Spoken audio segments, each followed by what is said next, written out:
नमस्कार दोस्तों, आज की इस वीडियो में हम आपके लिए लाए हैं कार्तिक मास में सुनी जाने वाली बूढ़े बाबा की कहानी। एक बूढ़ा था, उसकी 7 बहुएं थी। वह अपनी बहुओं से कहने लगा, मेरा तो कार्तिक नहाने का मन है, क्या तुम निभा दोगी? 6 बहुओं ने तो मना कर दिया। तब बड़ी बहू ने कहा, पिताजी मैं निभा दूंगी, आप यहाँ पर आकर कार्तिक नहा लेना। बूढ़ा हर रोज सुबह उठकर नदी पर जाकर नहाता और धोती उसके आंगन में सुखा देता था। जैसे धोती में ऐसे पानी गिरता, वैसे वैसे आंगन में हीरे मोती गिरते। यह देखकर 6 बहुओं कहने लगी कि पिताजी आप हमारे यहाँ नहा लेना। तब बूढ़ा कहने लगा कि ठीक है, मुझे तो नहाना ही है, सो मैं तुम्हारे यहाँ नहा लूंगा। अगली सुबह बूढ़े बाबा ने नहा धोकर धोती उसके आंगन में सुखाई। वहाँ हीरे मोती नहीं गिरे। तो वे सारी बहुएं कहने लगी, उसके यहाँ तो हीरे मोती गिरते हैं और हमारे यहाँ नहीं। हमारे यहाँ तो तुम पाप से नहाते हो, अब उनके वहाँ ही नहा लेना।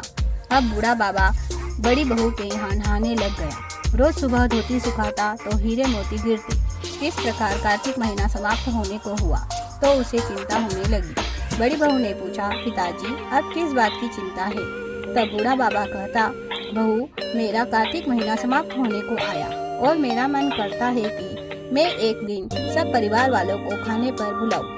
तब बहू बोली, इसमें चिंता की क्या बात है, आप सब परिवार वालों को खाने का न्योता दे आओ। अब बूढ़ा बाबा न्योता देने गया तो 6 बहुओं ने कहा कि जब तक वह घर पर रहेगी हम खाने पर नहीं आएंगे। बूढ़ा बाबा चिंता में बैठ गया तो बड़ी बहू ने पूछा, पिताजी अब किस बात की चिंता है? तब बूढ़े बाबा ने कहा, बहू उनका कहना है कि जब तक तुम यहाँ रहोगी वह खाने पर नहीं आएंगी। तब बड़ी बहू बोली, इसमें चिंता की क्या बात है, मैं 4 रोटी लेकर खेत पर चली जाऊंगी, आप न्योता दे आओ। सारी बहुएं आई, उन्होंने कुछ तो खाना खाया और बचे हुए खाने में मिट्टी कंकड़ डाल दी। उन्होंने सोचा कि अब आकर परेशान होगी। यहाँ बड़ी बहू खेत में कह रही थी, राम जी की चिड़िया राम जी का खेत, चुग लो चिड़िया भर भर पेट। मेरे ससुर ने घर में जगह दी है और मैंने खेत में। इस प्रकार वह चिड़ियों को बाजरी डालकर घर आ गई। तब बूढ़ा बाबा उदास बैठा हुआ था। वह बोली, पिताजी क्या हुआ, आप उदास क्यों है? तब वह कहने लगा, बेटी तुम्हारी देवरानी जेठानी आई थी और उन्होंने खूब खाया पिया, बचे हुए में मिट्टी कंकड़ डाल गई, तुम्हारे लिए कुछ नहीं बचा। तब वह बोली, कोई बात नहीं पिताजी, मेरा क्या है, मैं तो 4 रोटी फिर बनाकर खा लूंगी, बाकी सब तो ठीक ठाक से निपट गया ना? वह बोला, हाँ बाकी सब तो बहुत अच्छे से निपट गया, कुछ कम नहीं पड़ा।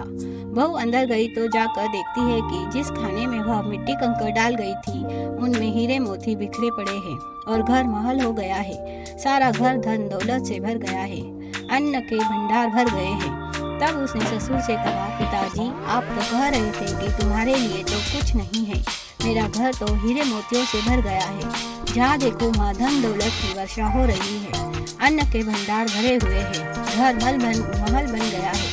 बूढ़े बाबा ने कहा, बेटी तुमने कार्तिक सच से निभाया था, उन्होंने पाप से। कार्तिक देवता तुम पर प्रसन्न हुए, सो उनकी कृपा से तुम्हारा घर भर गया है। जैसे कार्तिक देवता उस पर बरसे वैसे सब पर बरसे।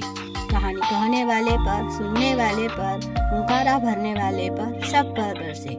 बोलो कार्तिक के महाराज की जय।